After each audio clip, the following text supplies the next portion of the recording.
Hello and welcome to Homebrew Adventures, the RPG show where we take wannabe adventurers and take them through a one-shot adventure created by you, the listener. I am your Dungeon Master, Corey Keller.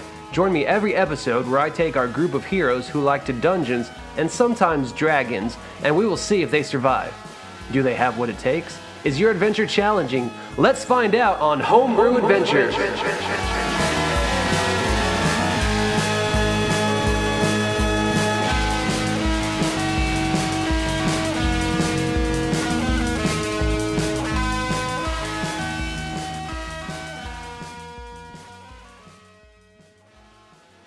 Hey everyone, and welcome to another episode of Homebrew Adventures, the Dungeons & Dragons podcast, where we take adventures written by you, the listener, and play them on our show. It's great, it's awesome, and we want you guys to be a part of that. So welcome to another episode, and before we get started, I just want to let you know that this episode is brought to you by Audible, where you can get a 30-day free trial just by going to audibletrials.com/Homebrew Adventures. And this week, we're going to recommend a book, Lemony Snicket's Series of Unfortunate Events. We think you should. It's awesome. Not only is it the audiobook, but you also get it narrated by Tim Curry himself, the king of voiceover. Guess what? Some of them are even voiced by Lemony Snicket himself. So go on to audible.com and search for those books. Go to audibletrial.com/Homebrew Adventures and get a 30-day free trial. All right, everyone. So this week we're doing something a little bit different on the podcast. We're going to take a break from our normal campaign, and we're just going to talk about first-time dungeon mastering. So with me today, I have a couple people that are going to introduce themselves here in a second, but they both just got into DMing for the first time, and we're going to talk about what it is to DM a session and basically kind of how nerve-wracking it can be the first time you do it. But before we get started, let's go ahead and introduce. So let's start with you, Jonah. Tell us a little bit about yourself, your name, where you're from. Yeah. Let the people know who you are. Hey guys, this is Jonah Harper. I am just started DMing, done about 10 hours of playtime now. I grew up in an Air Force family, so we moved a lot. I live in Enid, Oklahoma now, and I'm sling coffee for a living. So I really enjoyed starting D&D. Like you said, it's pretty nerve-wracking the first couple of times, but it's been really fun getting better. Awesome, yeah. Well, welcome to the podcast, Jonah. For all you people listening, he is one of our first guests that we've had on the show. And yeah, thanks for joining us today. And Charlie, go ahead and tell a little bit about yourself. I'm Charlie Johnson. You've probably heard me before. If not, and this is the first time ever listening to our podcast, well, welcome. And you've picked an interesting first choice. I started DMing. My first one ever was actually the one we did for the podcast, and it was terrifying. And since then, I've started DMing another game, and am in the process of starting another game. So I jumped in real fast and went from having never done it to now having 2 other games that I'm DMing. Wow, so you basically just jumped right in. Yeah. Yeah, so that's pretty interesting, which we'll talk about here a little bit later, but that's pretty interesting, the fact that your first time DMing, Charlie, was actually for this podcast. So for those of you who've been listening to this for a while, you know Charlie is Johnny Bronze on the show. And for those of you, like he said, for your first time jumping in on the show, Charlie actually is a regular cast member on the show as a player, and his first time DMing was our side quest, what was it, Press Start to Join, I think is what it's called. And yeah, that was your first time was actually on the podcast. That's awesome. So yeah, we'll talk about that a little bit later. But I just want to start by Jonah. We'll start with you. Basically, how old were you the first time you learned of D&D? Like, what? Yeah, tell us about the first time you actually ever learned about Dungeons and Dragons. I probably heard like the name Dungeons and Dragons at an early age, but like the first time I knew anything about it was probably 19 or 20. Mm-hmm. And how old are you now again? 23. 23, okay. Yeah, so yeah. About 3 years ago was when I was like, oh, it's a role-playing game. Like with your friends. Okay, I feel like I understand a little bit about what's happening. Before it was like, what's Dungeons and Dragons? I feel like I've heard that before. Yeah. Did you have any friends or relatives that played growing up? No, not really. Yeah. Okay. What about you, Charlie? When was the first time you actually learned about Dungeons and Dragons? I think it was probably one of those things that when I was a kid, I'd kind of heard of. I think the first time I actually really started looking at it, and I didn't even, spend a lot of time, was it was on like one of the VH1 I Love the 80s or I Love the 90s. I think it was I Love the 80s because that's when there was the big fear around Dungeons and Dragons. It was like kids, are worshiping Satan. Yeah. And they talked about it, and before then it was pretty much just like the stereotypical like, well, nerds playing Dungeons and Dragons, and so I didn't really know much about it, but I do remember specifically one comedian like talking about, he's like, yeah, I play Dungeons and Dragons a lot. It's a lot of fun, and it's great storytelling, and you get groups of friends together, and it's good. I don't care what you guys say. But that was early 2000s, and so it still hadn't really kind of, I feel like it's reached a point now where more people accept it. But the first time that I kind of was like, oh, I kind of want to do something like this, I was probably 23, 24, listening to Dan Harmon's podcast, Harmontown. Oh yeah, that was amazing. And I just remember like, I remember not wanting to play when I first started learning about it because I wanted to DM, because Spencer Crittenden was just, I was fascinated by his ability in storytelling. But everyone I talked to, I was like, oh, I really want to do this. I really want to do this. And then no one like wanted to do it. I had, it was just, they were still kind of, no, I don't want to do it. And then, so I've kind of had my eye on D&D for 6 or 7 years now. But didn't really start getting into it till about 2 years ago. Gotcha. Yeah, that's the crazy thing. I feel like for most dungeon masters, or really even people that get into Dungeons and Dragons, it's always hard to find that group. Yeah, to get together and play, and it's like even like the first it took me forever to finally get to actually play and like even be involved in Dungeons and Dragons, because I never knew anybody that played it or wanted to play it, and it was just like 10 years of wanting to do it, but never had the opportunity. So that's kind of funny to think about. Charlie, did you have any like friends or relatives that played growing up, or was it kind of the same thing where you were the first one to hear about it and trying to get your friends into it? I asked my dad actually about it, because I was like, he was in high school right around the time when first Dungeons and Dragons came out, and he was like, there were kids when I was in college that played, but we kind of ignored them and stayed away from them. Really. I was like, all right, cool. But yeah, as far as I know, I'm not super close with, I have a big family, so I don't know all of them, to be honest. Gotcha. But as far as I know, yeah, I'm the first person in our family that's ever really gotten into it. I might have a cousin who plays, I think I heard that once, but Gotcha. Like I said, I'm a horrible relative. You're the black sheep that's getting into all that devil worshipping Dungeons and Dragons. Oh man, that's right. That's right.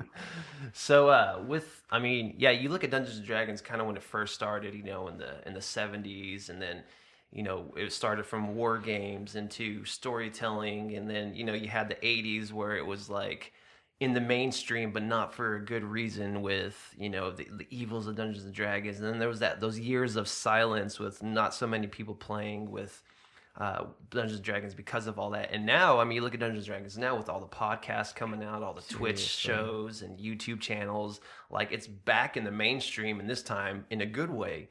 And so it's crazy how you can hardly talk to anybody now who doesn't know what Dungeons and Dragons is. Yeah. And so that, I feel, is like what's bringing a lot of people to wanting to be a DM for the first time and want to actually get into Dungeons and Dragons because of things like Critical Role and Drunks and Dragons and the Adventure Zone and things like that. And so for you guys, and Charlie, we'll start with you this time, what made you actually want to run a D&D game rather than want to just be the player of a D&D game? And what made you want to actually take on that responsibility? Well, for me, it was a lot of the same reason I wanted to start playing, because I realized, I'm a writer, and so I love the storytelling. And I mean, I go back to Spencer Crittenden, like it was a goofy, silly story that he started with, and to me, I was just like fascinated that he could do something that was so in depth, but also still so open to interpretation and allowed for the players to really make it their own. And then same thing with the Adventure Zone. Like, Griffin had never done it before, and he ended up writing a campaign that was just a beautiful story. Oh, it was amazing. And so, and I understand that one, we're not going to get into the politics of how they skewed away from a lot of the rules and things to tell the story. But even that, like, I wanted to tell a story that could bring everyone in, and, have fun with it. So that was really the draw for me is, I wanted to tell a story, and I get to do that while I'm a player, but I wanted to kind of like create that outline. I wanted to create the skeleton for the players to build their story around. Absolutely. Rather than continuing the story and adding to the story, you're actually taking on the fact of you are the story now. You are the one building that story and letting your players now add on to your story. And so, the flip-flop is completely different from a player to a DM when it comes to that. So, so your main draw was the storytelling aspect of it. And so, Jonah, same question for you. What made you want to actually run a D&D game and take on that responsibility? Yeah. It might be a little bit less romantic sounding than storytelling. That's awesome, Charlie. I kind of got into DMing. For the girls, right? No. for all the babes? No, I got into DMing because I went on a crazy road trip to bring a friend back to Oklahoma. And on the way back, one of the friends in the car, Brooks, was like, guys, we need to do Dungeons and Dragons. So we ended up talking about it and thinking about it so much that we just like made up some random characters without character sheets, nothing, and role played some random bit of just mess we were like all three making up as we were going this story, and played that all the way back in the car. And then we were pretty tired, but that was so fun that when we talked about, all right, we need to do something for real here, like a legit campaign, and we started buying the handbooks and getting everything rolling, somebody had to DM. And I knew that, like, if Brooks DM'd, he was just going to, like, spend his life on this Dungeons and Dragons adventure. So I wanted to be able to give him the opportunity to play, because he hadn't played in so long and he was really passionate about playing a character. So like you were talking about, making that skeleton for people to be able to flesh out and them be able to enjoy telling the story with you or playing within that world. I wanted to give people that opportunity. So awesome. Yeah, I remember when you told me that story of you guys driving back and playing D&D in the car. I was like, man, talk about the best road trip game ever. Seriously, we were using coins. We literally had like nickels, dimes, and pennies because we didn't have any dice. So we were like just doing this really ghetto version of rolling. Was it like heads, tails kind of thing? Yeah, it was like heads, tails, equals, a number. So like if you were rolling a D6, I'd have them like shuffle 6 pennies in their hand, and like whichever ones were heads, that was like the number. That's awesome. Yeah. I'm going to have to remember that for a road trip game. Next time I go. That's amazing. Yeah, the statistics do not work out the same, but it was super fun. Sweet. So you kind of fell into the, which is kind of where I fell into it as well, with the, someone's got a DM. Yeah. Might as well be me, right? Yeah, at least a little bit. Yeah. It was that way. Which I feel like that's a lot of first, is a lot of people when they get groups together, it's like, well, okay, we just decided we want to play, but who's actually going to do the DMing now? Yeah. And it's always that one person's like, well, I guess I'll do it. Yeah. Yeah. Okay. Well, that's cool. So we have the story and the kind of just someone's got to do it, and and so that's great. Yeah. Now, when you finally made the decision, that okay, I'm going to take on the DM role. I'm going to sit in that DM seat and take on this hours of prep work. So when you first decided, okay, I'm going to DM this group, what was the first thing you did, Jonah?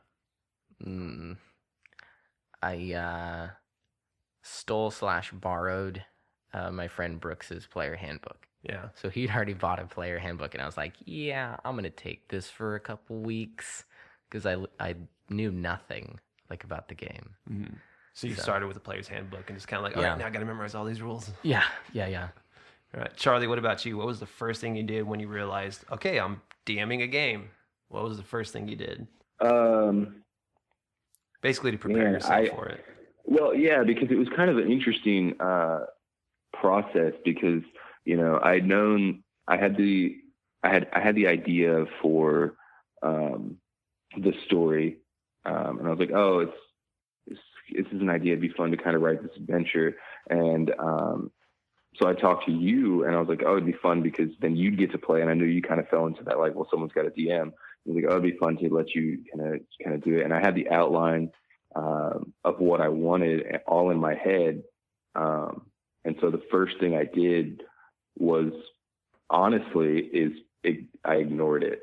Like, even after we were like, yeah, let's get this written and then you can DM one on the show, I was like, okay, cool. And then I ignored it because I was immediately stressed out.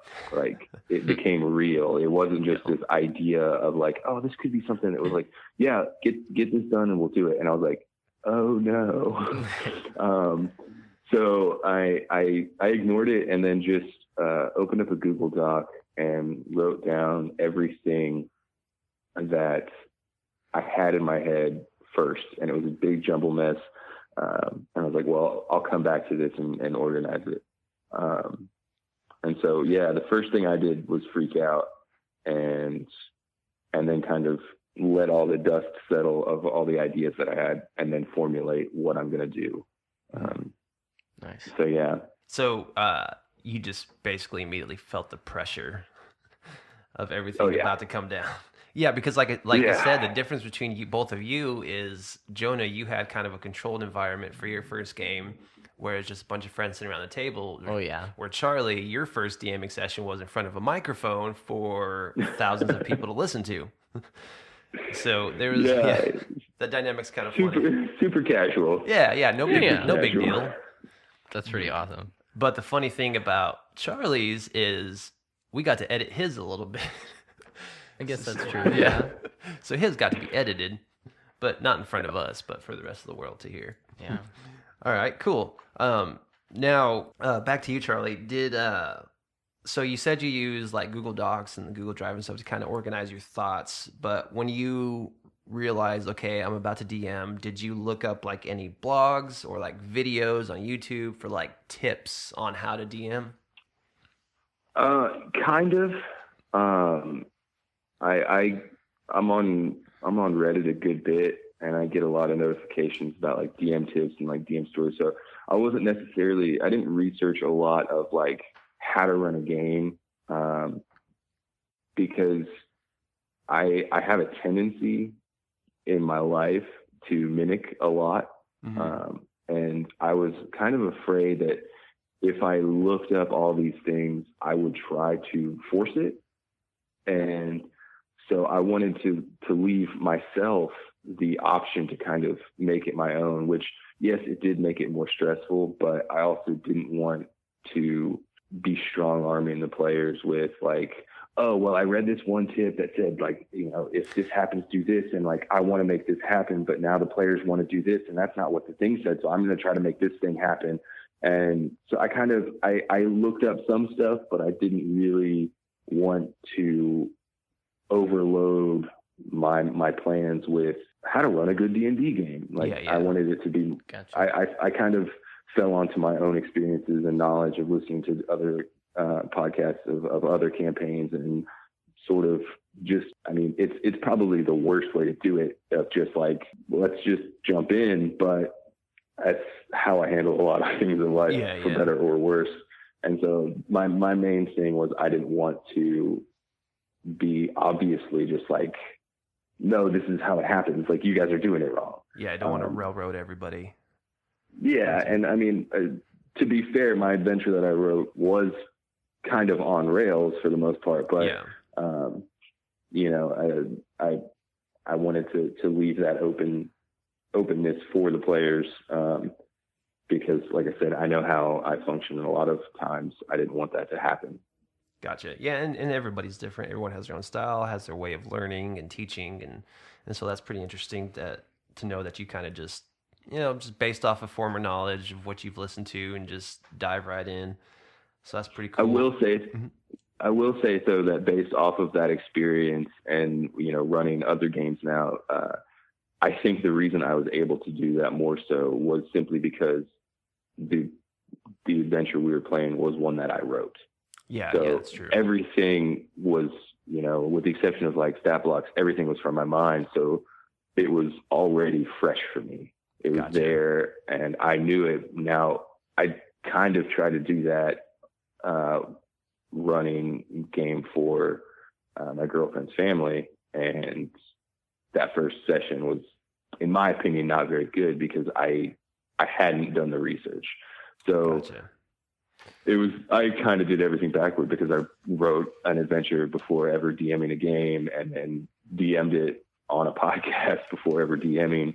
But since I did write it, I was able to not necessarily kind of, really go over books and things like that, other than the basic statistics and things like that. Cool. Yeah. And we're going to talk a little bit more about that later too. The whole written yourself versus pre-written adventures. We'll talk a little bit more about that later. Nice. And so Jonah, what about you? Did you look up any like DM tips or anything to try to help you before your first DMing? Yeah. So of those 3 people in the car, Sam, Brooks, and I on that crazy road trip using coins, I knew the least about Dungeons and Dragons.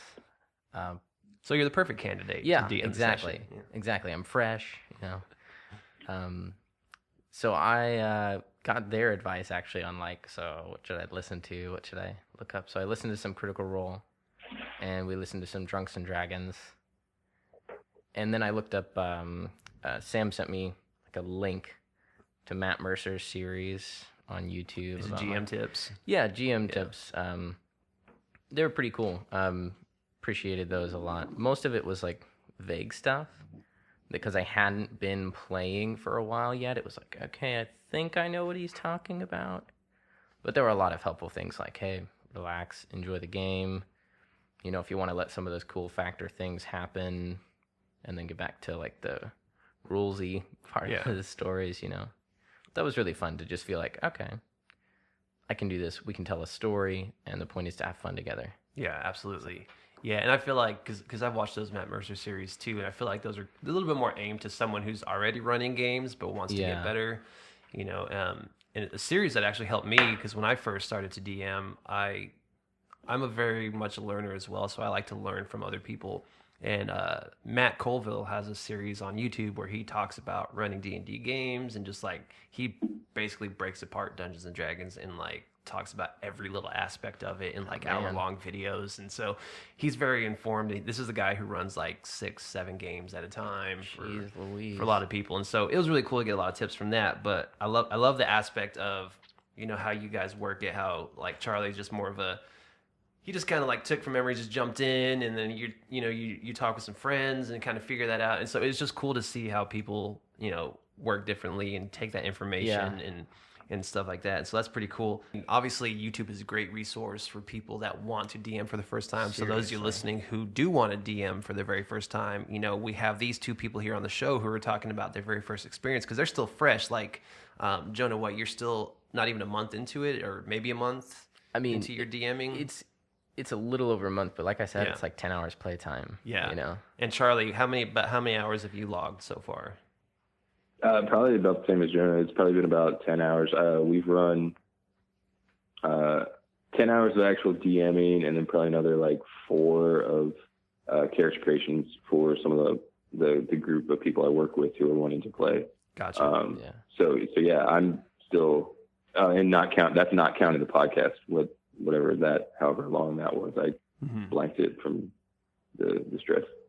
Gotcha. Yeah. So, so for you guys listening, these guys that are on the show today, they're really fresh. And that's why I thought it would be great to have them both on the show. And actually, this was kind of Jonah's idea when he and I were talking about it, and just thinking about what would be cool. And then it's like, well, let's interview some dungeon masters who've done it for the first time. And so obviously anybody can DM. It's a great experience if you've never DM'd before. And there's a lot of great resources out there. Like I said, YouTube, podcasts. I mean, there's so many resources now to, teach you how to be a good DM. And everyone learns different. That's why there's so many great resources out there for how you learn. And so, yeah, go ahead. I was just going to say, like, talking about the resources, I mean, there are, one of the things that like kind of scared me at first was like, I don't have a dungeon master guide. And so I just, when I did have to look up those resources, like it's available out there when you need stats and things like that. Like you can find monster stats online. Obviously it's easier and better to support D&D to buy the books. But like, if you're uncertain of, can I do this? Whatever, like you can do it and not necessarily have to go out and buy, the player's handbook, the DM's guide, like the monsters manual. You don't have to, like when you're just starting out, if you don't know if you want to be a DM or not, it is possible to do it without, going out and dropping $150 on 3 books. Yeah, no kidding. That's the cool thing about the power of the internet now is literally if you want to DM your first session, you can do it for free. All you need is an internet connection, maybe a friend's printer, print some sheets off. Yeah. And literally you can do it for free to start out. And then you can start to invest if you feel like it's something you want to do, invest in the books. Or like now with like D&D Beyond and Roll20, you can do it all digital now too. You can download all the handbooks onto your computer, your laptop, tablet, whatever, your phone. And so all those resources are out there and it's amazing. You can literally start with $0 and DM your first game. Yeah. And so that's really cool. Sweet. Well, moving on, speaking of being prepared for your first session, Jonah, why don't you tell me how you prepared for your first session? Yeah. Like you're going in, that, okay, on this date, I'm going to DM this session, my very first time. How did you prepare for it? What did you prepare? Did you use phone apps, pen and paper, handouts? How did you prepare for that first one? So I usually prefer pen and paper. I don't know why, but like finding written material on a phone makes me feel manic. Like I can't find it. On paper, it's like, oh, it's in my hand. I can find the right stuff. So I mostly wrote all my like notes and stuff on paper. And I was DMing the Lost Mines of Phandelver. Mm-hmm. So I'd just gotten that one with the player's handbook and was like reading as much as I could. So I was only probably halfway through the whole adventure as far as like being able to read ahead and understand everything that's happening and going to happen. So I was pretty nervous about that. Like, what if they get into something I don't know yet? And player's handbook. By the first session, I mean, this is just like life, working full time, everything else. We'd set the date and I was happy to like, we're not going to move it no matter what. So I hadn't finished the player's handbook yet. Yeah. So I'd read like all the stuff I thought, okay, this is going to be essential, like different classes and races and what their stuff was and all of the rules and like weapons, what damage they deal. And then I especially like went through the little handbook about the core rules. Mm-hmm. I think I read that like 3 or 4 times. I stayed up late a bunch. My wife was like going to bed and I'm like, okay, I'm just going to use this little book light, sit here and read for a while. So that was most of my prep, was like reading the adventure and trying to get a handle on the rules. Mm-hmm. So the first one, like I didn't have a DM screen. I had some dice, but pretty unprepared that first one, honestly. Gotcha. Okay. Very cool. Charlie, what about you? To prepare, for me, because I kind of feel like I had 2 first times, honestly. The first time ever technically was for the podcast. So I had a lot going on, not just DMing. And, Jonah, it's interesting. You say that like you're all about pen and paper, and I normally am in life.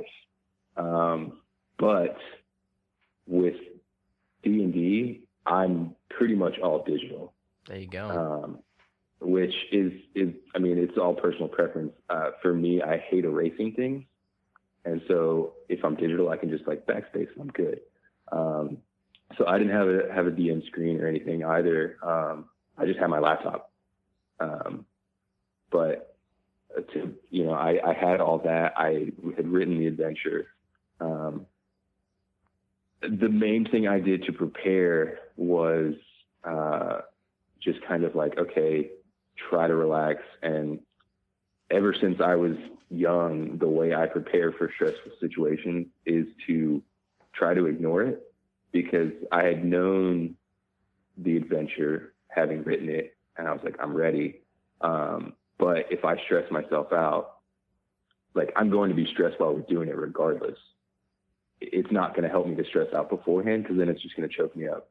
So I honestly, like, to prepare, I just kind of relaxed and tried not to think about it, because I knew, like I said, I knew the story. I knew my players, and I knew that they wouldn't throw any, or I thought I knew that they wouldn't throw anything at me that I couldn't just improvise with. And if you've listened to that episode, Corey's character kept asking me where we were. And I didn't think in my head to, like, place a spot on the map for this town that I was making up. And he kept asking where we were. And I was just like it started a whole bit throughout the whole recording of, like, my NPCs asking the other players if he was okay. And that was literally me, like, as a person being like, I didn't plan for this. I was like, why do you keep asking me this? This is a one shot. Like, come on.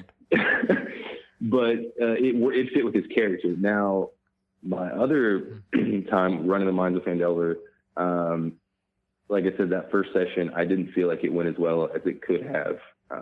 The players were happy, but I'd listened to that adventure on podcast, and I even had played that adventure. And so I was like, I don't need to research this too much. I know what's going to happen. And I did. I mean, I read through the adventure, and, we got the starter pack just so I could have, my girlfriend's family could have character sheets without really having to think too difficult. Cause they were like, oh, you play Dungeons and Dragons. We play games all the time. Let's play. I was like, okay, yeah, cool. And so it was difficult for me that first session, because I, kind of like I said, with, looking up tips, I had in my mind where I thought the adventure would go, and it didn't go that way. And so I had to really sit back and then kind of reassess how I was going to run the adventure, based off of the fact that the players were nothing like anything I had experienced before.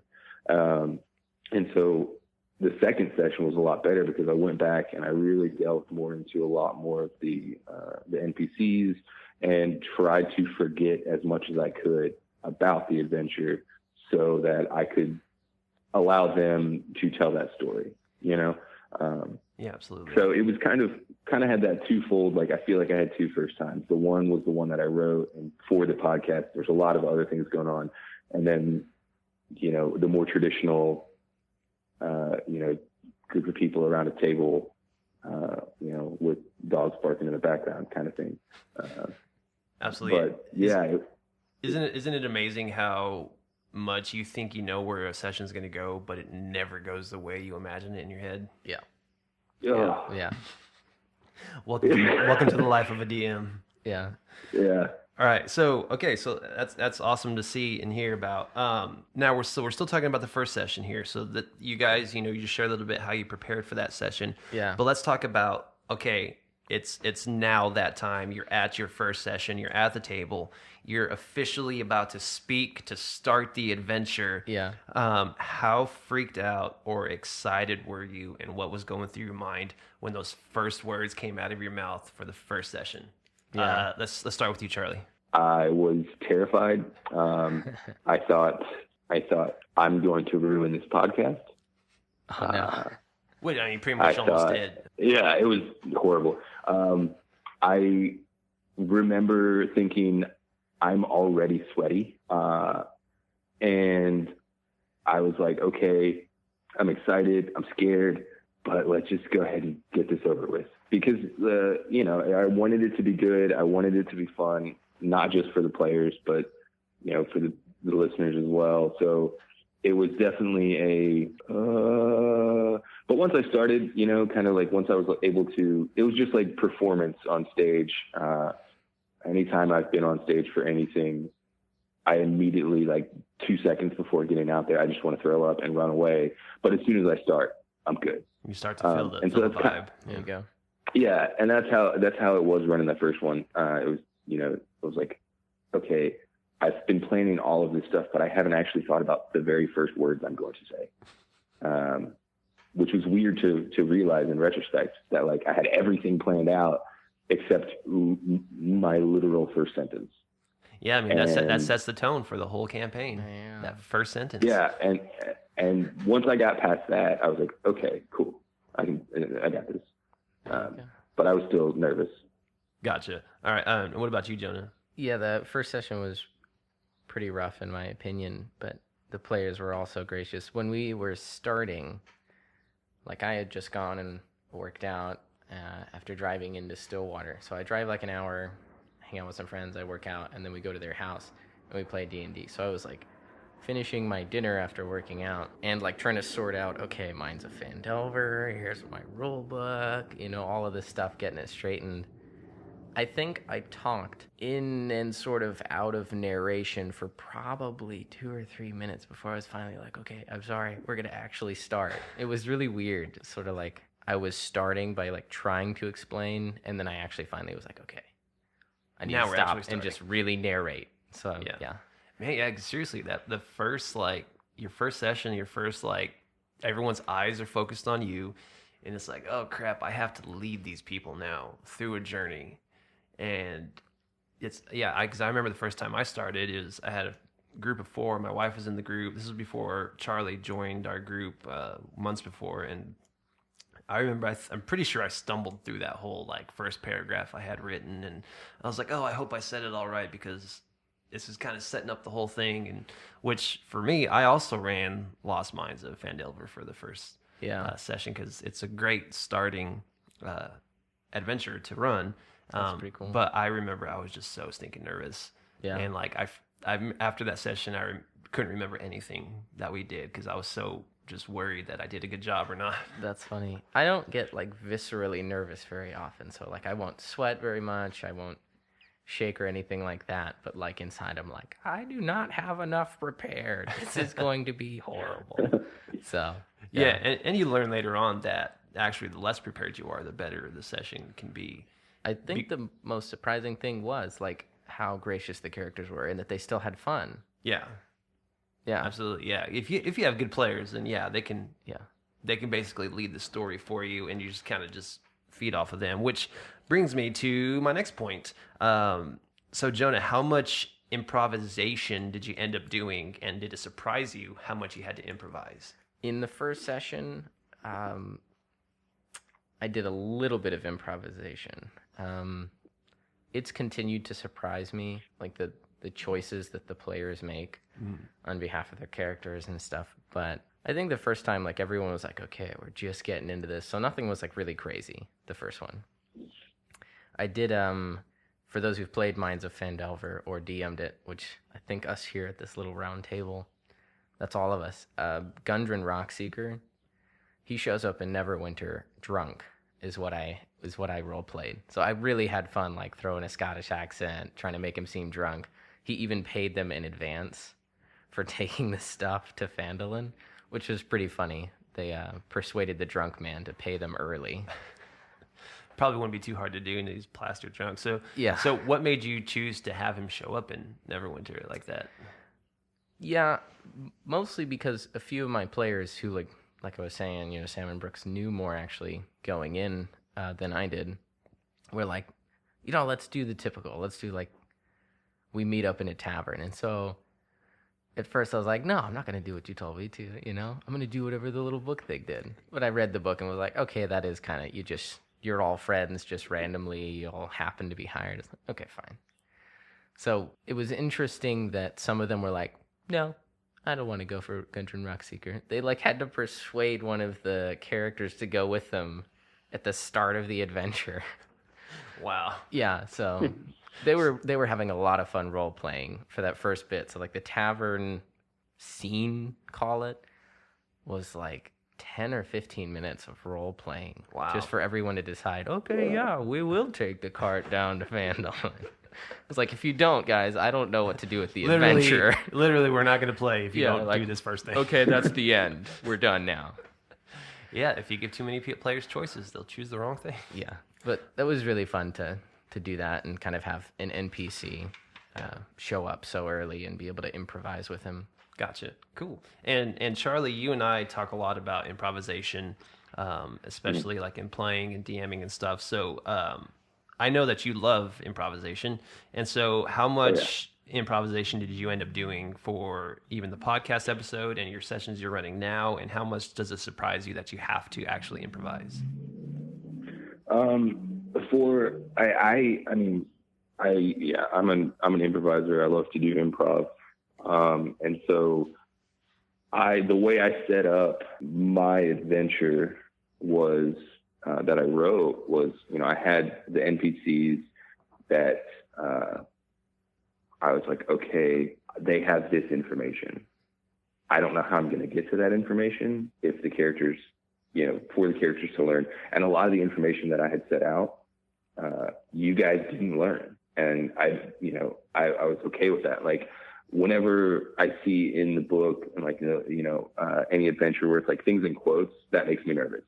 Mm-hmm. Because I put on my own pressure of like, if it's in quotes, it's really important and I have to say it like that and I have to make sure it gets said.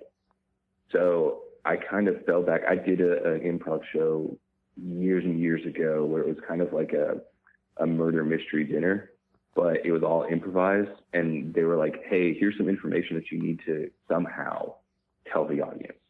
And so that's kind of how I've approached a lot of the relative information that needs to get said. But that allows me to do the improvising that I enjoy doing, that relaxes me, because when things are improvised, in my opinion, you can't really screw up because nothing was planned. Which is not exactly how D&D works. But at the same time, I was surprised at some of the ways the players improvised, because, and even how I ended up improvising some of the NPCs.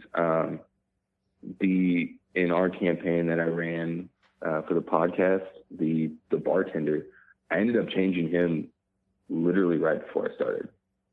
Like, I had an idea for what I wanted, and then it started and it went out the window and it became something else. Was that because you wanted to adapt to the story a little more, or because we were taking it, or was that just a personal preference? It's just kind of how the interactions happened. Like, and I kind of based that character off of someone that I know. Like, he's a friend of mine, and I didn't necessarily. I wanted it to be more like him, but then when I started playing, it didn't necessarily happen that way. And it was just because of the interactions, how things had led up to that point. I wanted a character, because up until that point, the interactions had been kind of really awkward between the NPCs and the PCs, with your character being more standoffish, and then like for some reason all the other characters adopting whatever accent I did. That was really weird. That's fun. Yeah, it was fun, but like I wanted an NPC that kind of was chill in a way, that like allowed you guys to kind of let down your guard, because I needed your characters to let down their guard. And so that was surprising to me. But with my other game, I didn't start with role playing. I pretty much, with the Minds of Endeavor, I pretty much started, like, I told them the backstory, and I wanted to get them into the adventure to learn how to play. Like, we'd gone over it, but they were all like, we learn by doing. Let's just play. And I was like, it's going to be tough, but okay. And so I didn't want to overload them with RP right away, because none of them are really performers. They're not they don't like to be on stage. They just wanted to play a fun game, and I didn't want to kind of like force them to RP. So I let us kind of like, I jumped into more of the like, okay, you roll this, now you do this. Okay, here's some of your options, kind of to let them sort of see the mechanics of all of it. But the second session we played was almost 100% RP.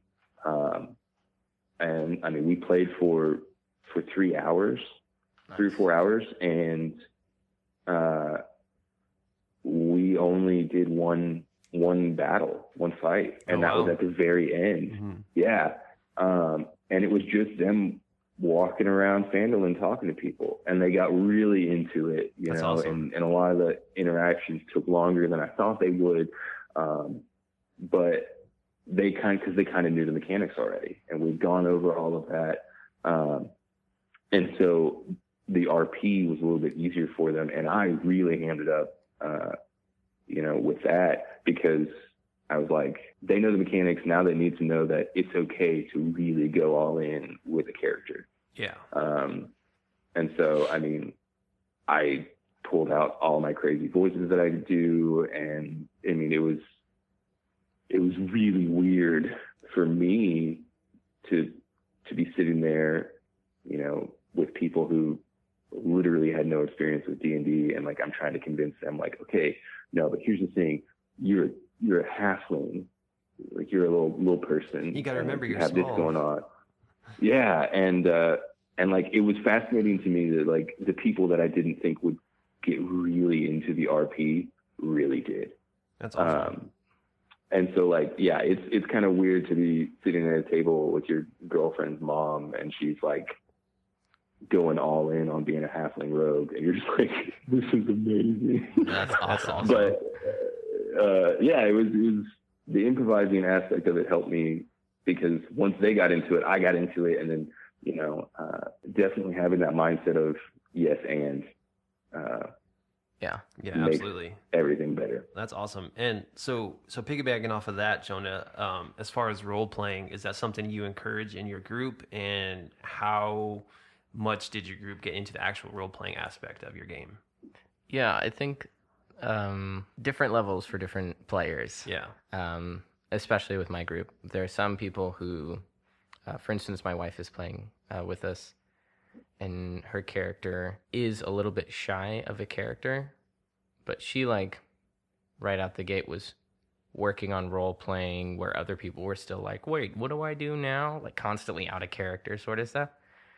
Part of that's because she writes a lot and reads a lot, so she's really able to get a character, commit to that, and them be like their own person. So I'm trying to work on a lot of the other people. Some of them are already pretty good at role playing, and some of them are like learning how to role play. Yeah. But I'm learning myself how to role play. So I did a lot of speech and debate in high school. Loved it. Loved doing improv stuff. So we're working on that yes and, so that characters aren't having like, no, you come with me. No, you come with me sort of discussions. It's more like, I do this, and then the other person goes, oh, okay, well, I do this. So perfect. Trying to get that building on each other role playing going more. Yeah. As each player gets better and better at becoming their character and making decisions that flesh out who their character is as a person. And, so I've got a lot of really interesting characters. Like, I don't have a single halfling or dwarf or human. So you don't have the classic characters in your group? Zero classic races. Wow. And like, I have all of the crazy classes too. So I've got like... Yeah, what are some of them? A drow rogue, tiefling bard, and all of their backstories are really interesting. A rock gnome wizard, that's my wife. I love her backstory. She like killed her whole town in accident and now won't use her wizarding powers. Oh. So it's like super interesting in battle. She'll like hold back, because that's what her character is. Like, she's nervous she's going to kill a bunch of people on accident again. So then like a half-elf ranger, half-orc barbarian, and a dragonborn monk.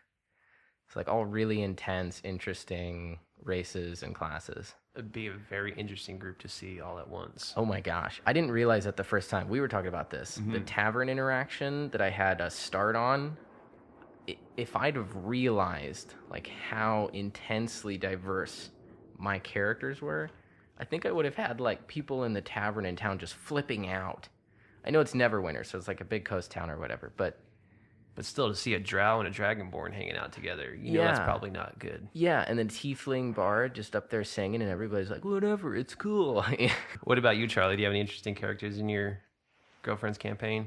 Yeah, it's kind of, a lot of the only character that I rolled up for any of them because, like I said, my girlfriend's family, they were just kind of like, let's just start. So they used the basic starter character sheet. Okay. But I did roll up my girlfriend's, and she's a tiefling rogue, Nice. which I didn't really think about because now we have 2 rogues in the party. And so they're sneaking all over the place whenever we play it. But, kind of talking about Jonah, like I said, different levels of RP because I'm playing with, her whole family. So I have an age range of 50 to 9. Oh, that's awesome. The youngest player That's incredible. being 9 years old. And so I kind of, it's really difficult sometimes for me to go from, all right, so right now I'm talking to a retired art teacher, and now I'm talking to a 9-year-old, and now I'm talking to a 25-year-old who is just got her master's in English.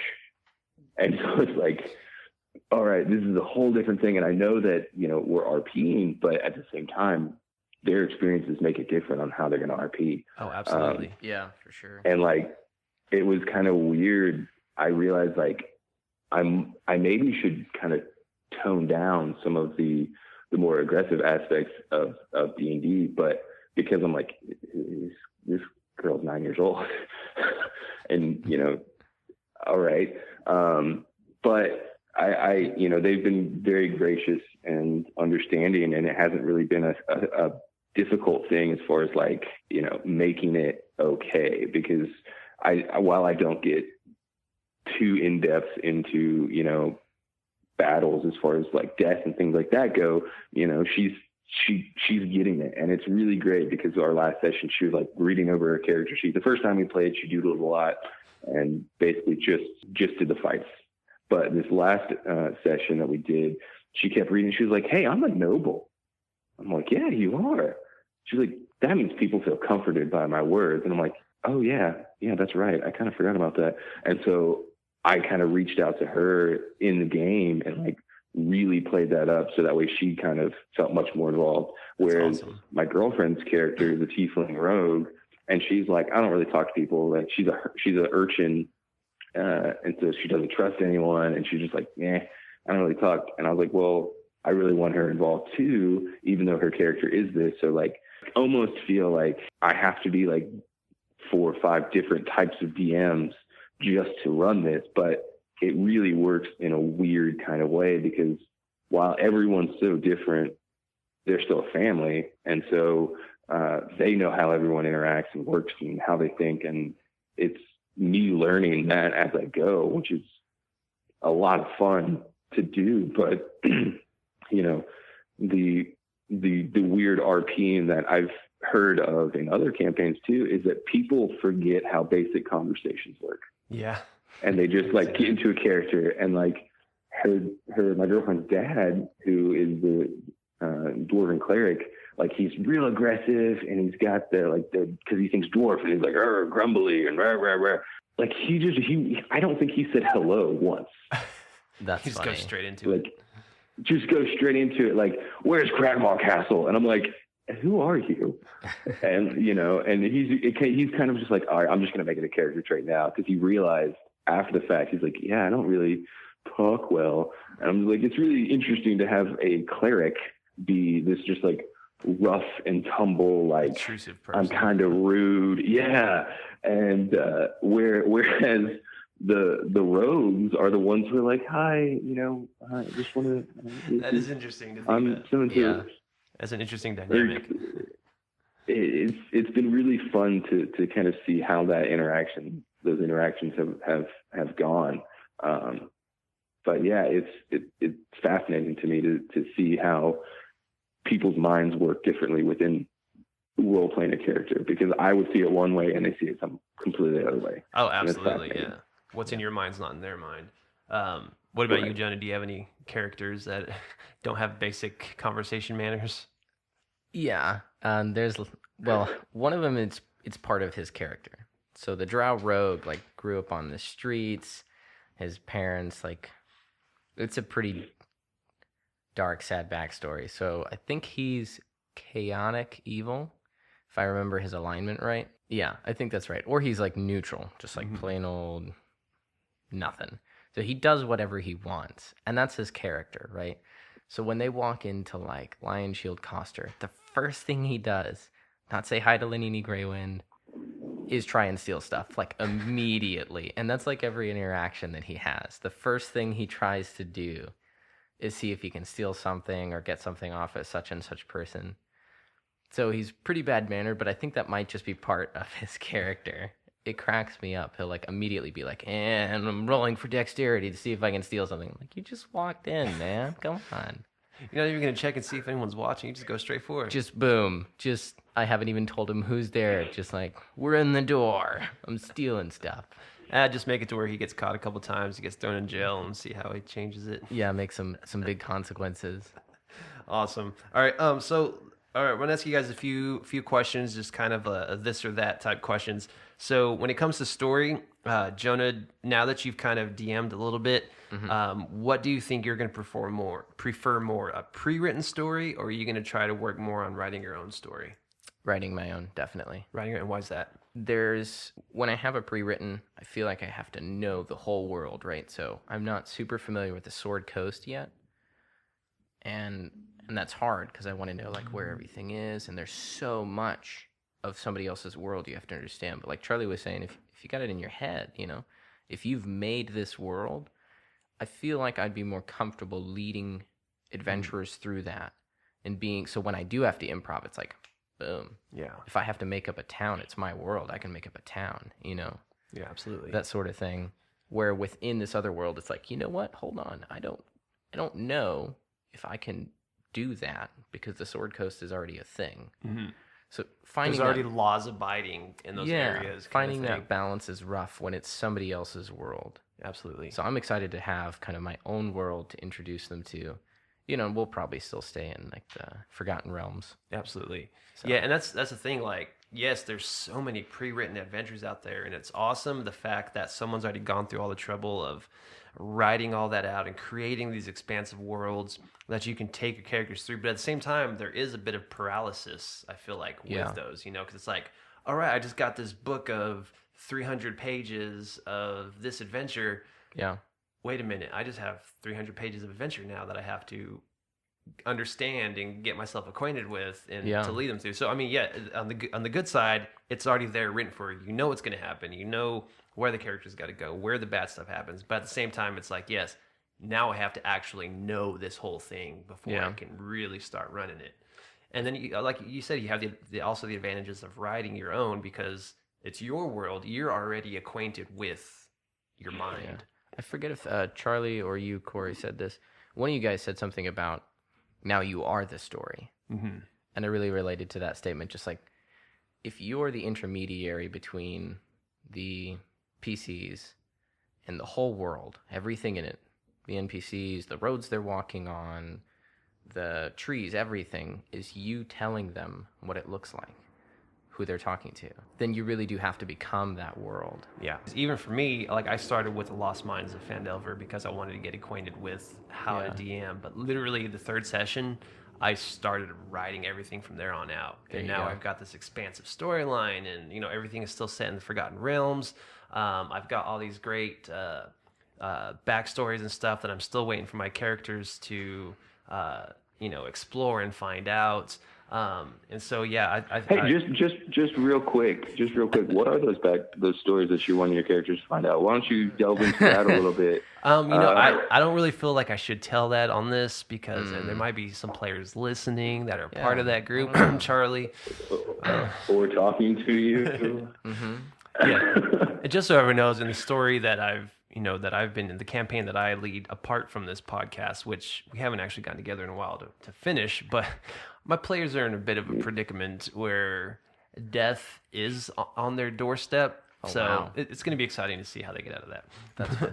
But It back is to kind of my fault. and it is definitely because Charlie's character in that is a halfling monk who just loves to kick doors open. Oh, and no. just walk right in without thinking about it. Nice. So that caused some problems. Yeah, I've got the half-orc barbarian does that. Everyone's got someone in the group that does that.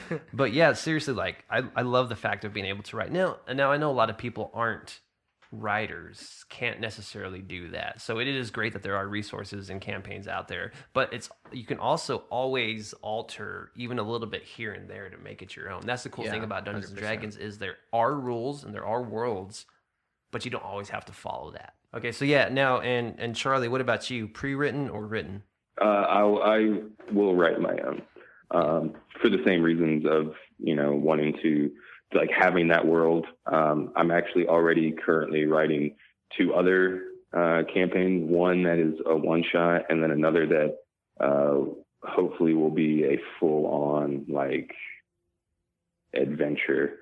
But I'm definitely more of a write my own, so that way I can have that world in my head and feel more comfortable with changing things on the fly. Absolutely. Yeah.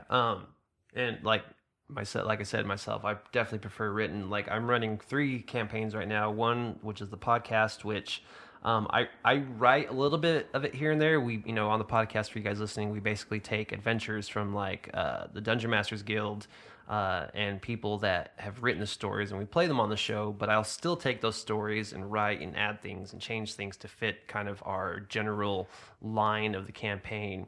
And then I'm also, I write the adventure for our group apart from the podcast. And then I also run another group, which is my wife's family, her sister and niece and nephew. And I write all the stories for that as well. So, I mean, writing is just so much fun because you can literally create your own world, or even just altering other worlds. You make it your own. So basically, the tip there, make the adventure your own. All right, so some more of these this or that questions. Charlie, do you prefer theater of the mind, or do you like the mats and minis? I prefer theater of the mind, both as a player and as a DM. As a player, for manipulative reasons of like, oh yeah, I'm totally close enough, I can make that, and then you're like, okay.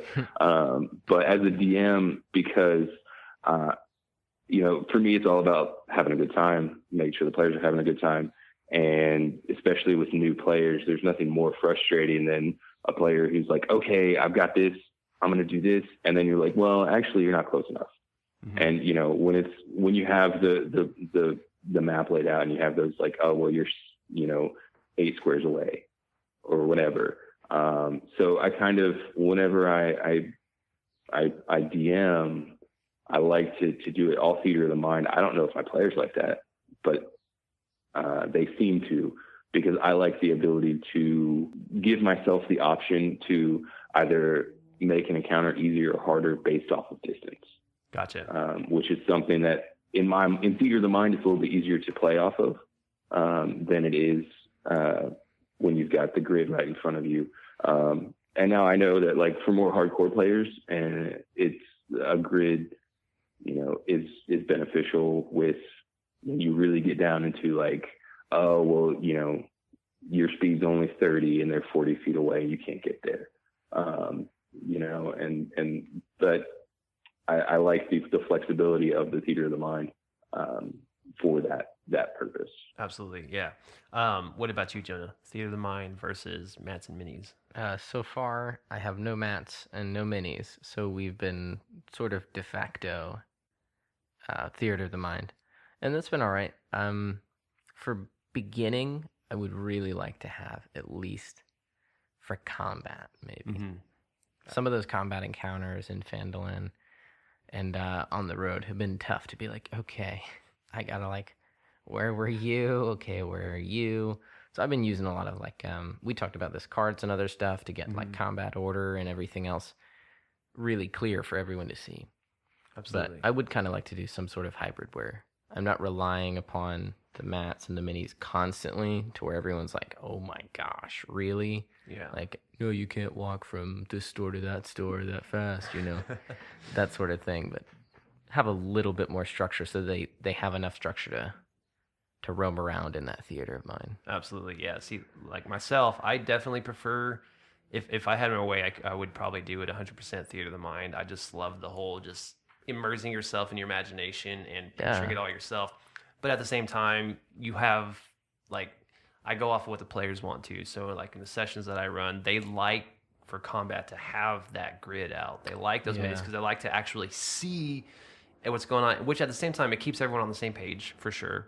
Yeah. You can look at it like, okay, we all see where we're at. We're all doing it. So they have their downsides and their upsides to having a mat and mini out there, because now you are being more tactical about how you do things. But yeah, for me as a preference, I would definitely love to keep things all theater of the mind at all times. But obviously, it's based on your players, what your players prefer, because you want them to have the good experience, not just the DM having fun. You want the players to have fun.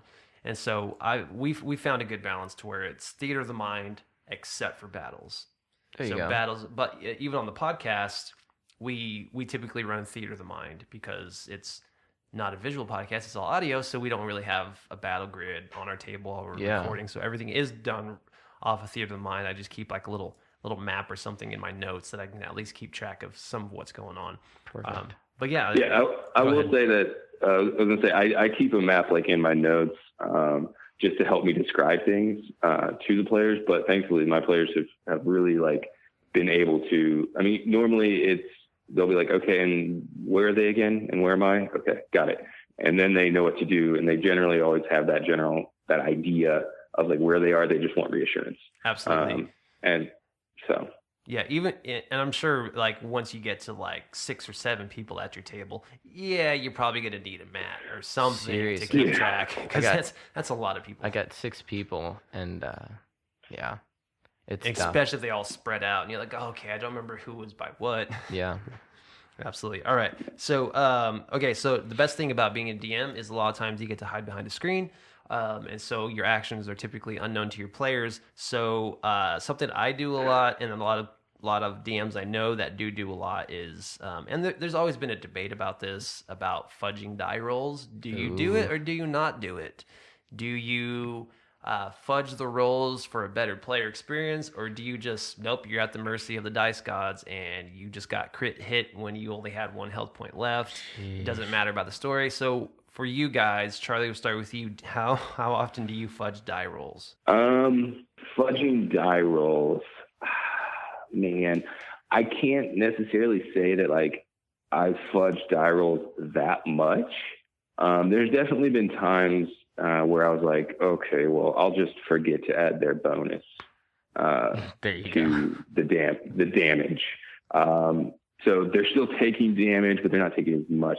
Yeah. I've fudged specifically within the Minds of Fandover. We almost had a TPK against Clark. Oh wow! And I'm like, this is the first session. Like, this isn't good. And thankfully, I was actually blessed in a way, because I didn't want it to just like kill everyone the first time playing.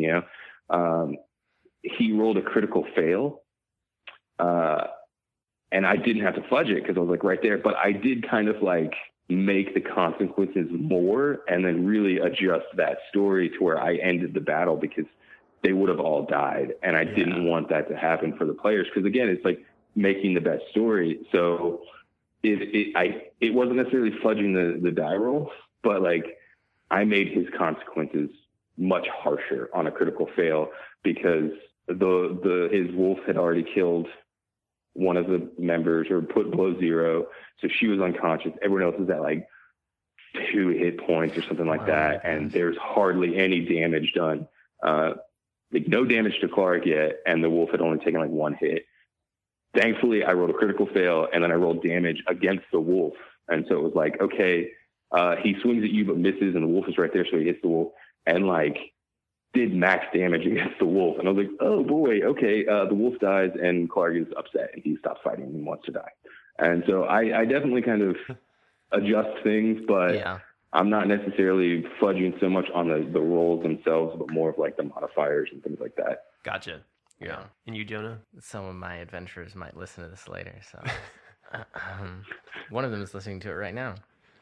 Yes, I fudged a few die rolls, even in my only 10 hours of DMing. They split the party in Phandalin. Blew my mind a little bit. One of them was drunk, so he was role-playing really, really well, because he was like later regretting it and wishing they hadn't gone. But yeah, so 4 of them went off, and 2 of them were left to face 4 Red Brand ruffians at the tap house. And then we haven't gotten into much other trouble than that in Phandalin yet. But I fudged a few die rolls on damage because it was like, okay, their AC is here, so that hits. Damage roll. Oh, crap, they're going to die if I roll this. So I was like, I'll leave them 2 hit points. That, Yeah. Like just, I cut 2 off of it so they didn't drop to 0. Yeah. And yeah, because it comes to those points where it's like, do I kill the players? Do I, let them fall to this based off of this monster is just rolling really well, or these bandits are just critting every time they roll? Yeah. And you get to that point, do I enhance? Is this about enhancing the story, or is this about they're going to learn a lesson that sometimes these guys are really rough and they roll really good? And so that's the thing, especially for all you people who are thinking about DMing the first time.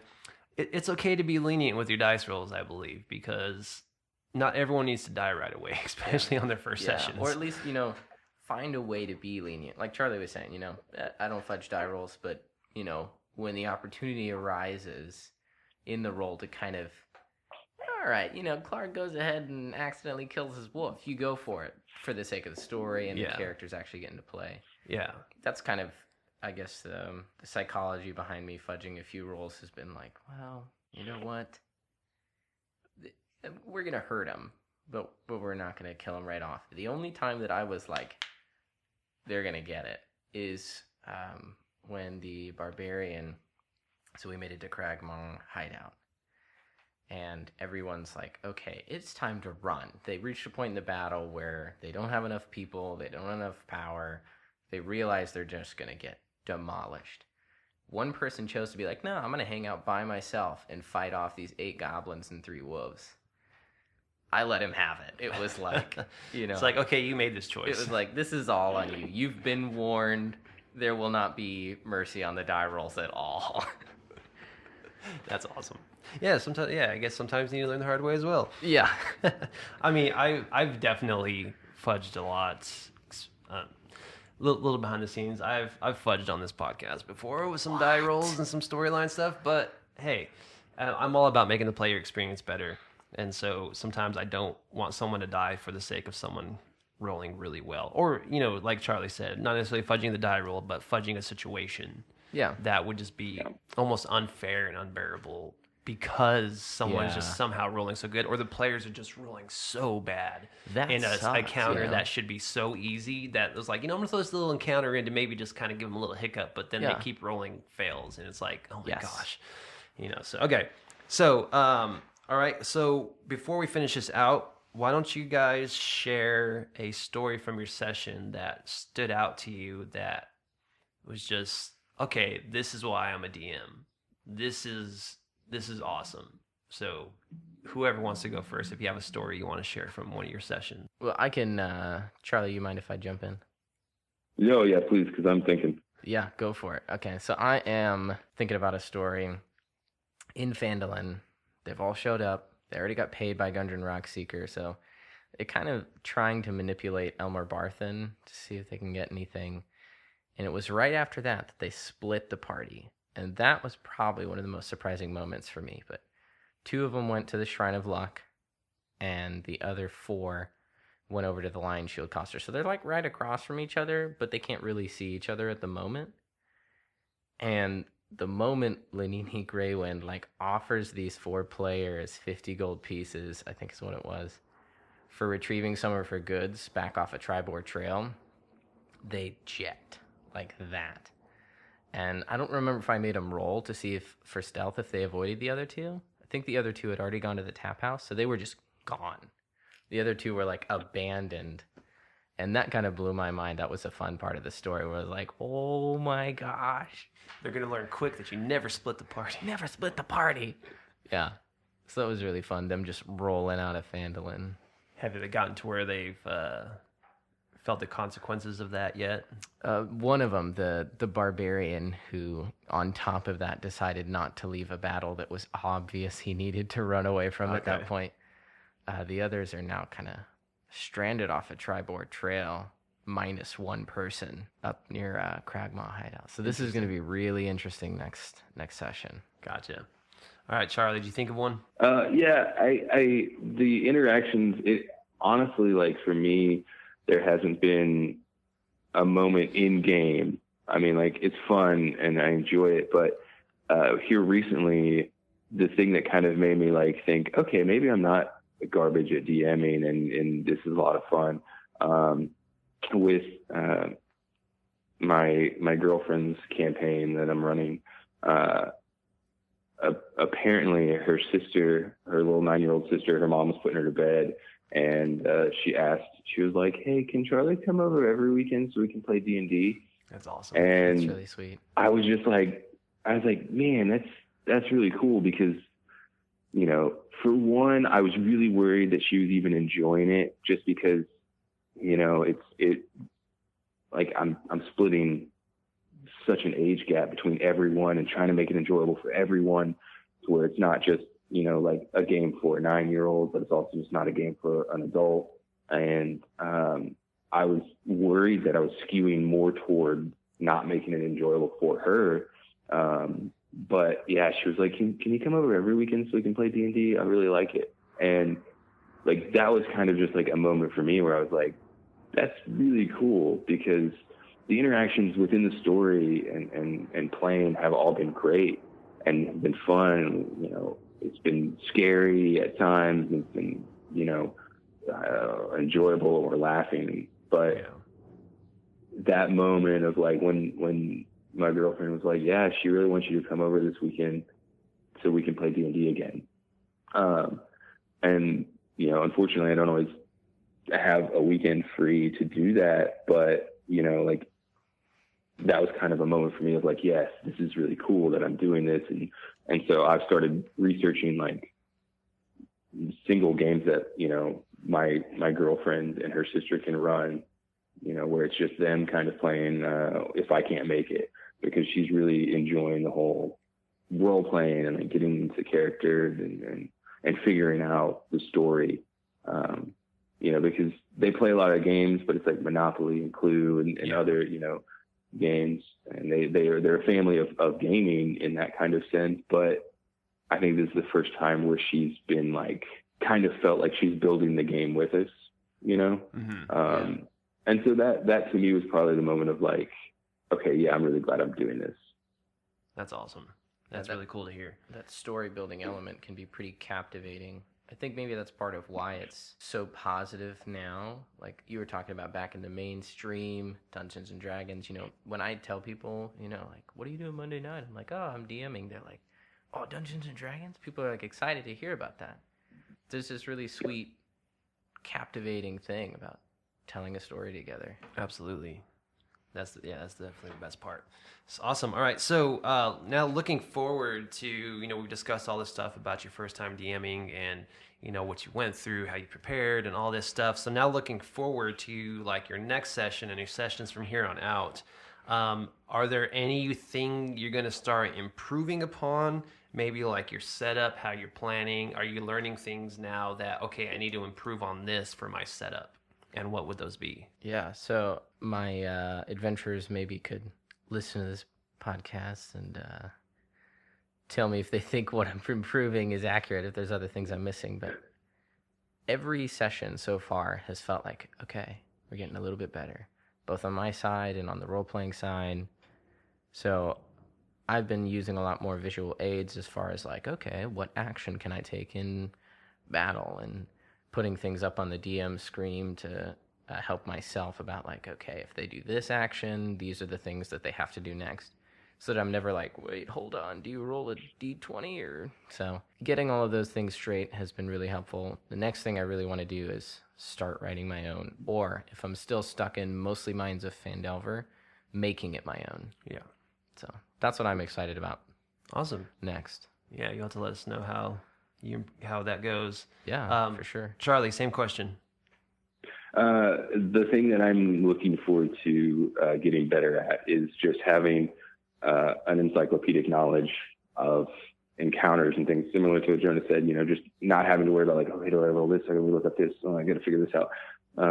Regardless of whether I'm writing the campaign or running a pre-written campaign, I go back to, the first time I really listened to anything D&D related as an adult was with Harmon Quest, or not Harmon Quest, Harmontown, and they're before Harmon Quest, but Dan Harmon's podcast. And they were recording, and they had Jason Sudeikis was a guest, and they're going through all this stuff, and like Spencer's just rattling off the information and saying like, oh, you do this, it does this, it does this, and Jason Sudeikis looks at him and is like, do you have this like written down? What do you, and he like, as a joke, just says like, I'm a dungeon master. And I'm like, yeah, like I want to be able to just like sit there and say like, oh yeah, no, that does this plus this. That's awesome. And not have to really worry about it. And like, kind of like, it was a joke, but at the same time, like a point of pride where he's like, I know what I'm talking about. Yeah. And so I'm really excited to kind of get to there. That's awesome. That's awesome. Yeah. Heck yeah, man. I think we all want to get to that point. Yeah. Where it's like, we just know from the top of our heads. Yeah, exactly. All right. So last thing, in 10 seconds, Jonah, tell everyone why they should DM at least one session. I would say DM at least once to appreciate whoever's DM for you and to really have fun becoming a story. Awesome. That's great advice right there. All right, Charlie, same thing. 10 seconds. Tell everyone why they should DM at least one session. He took my answer. I was going to say to appreciate the DM, but apart from that, it really is an eye-opening experience for understanding not just what all happens in a campaign, but there's things that I learned as a DM that I don't think I would have ever learned as a player. So it kind of, I think DMing once will increase your experience as a player as well. Yeah, absolutely. Awesome. Well, thank you guys so much for joining me on the episode today. Thank you to Jonah and Charlie for taking the time to sit around the table and, talk about their first time experience of DMing a session. And hopefully all you guys listening got some great information from these guys about their experience. And maybe now you have something to look forward to for your experience. So yeah, once again, thank you guys so much for joining in and on this conversation. And to the rest of you guys listening, we'll see you for our next episode.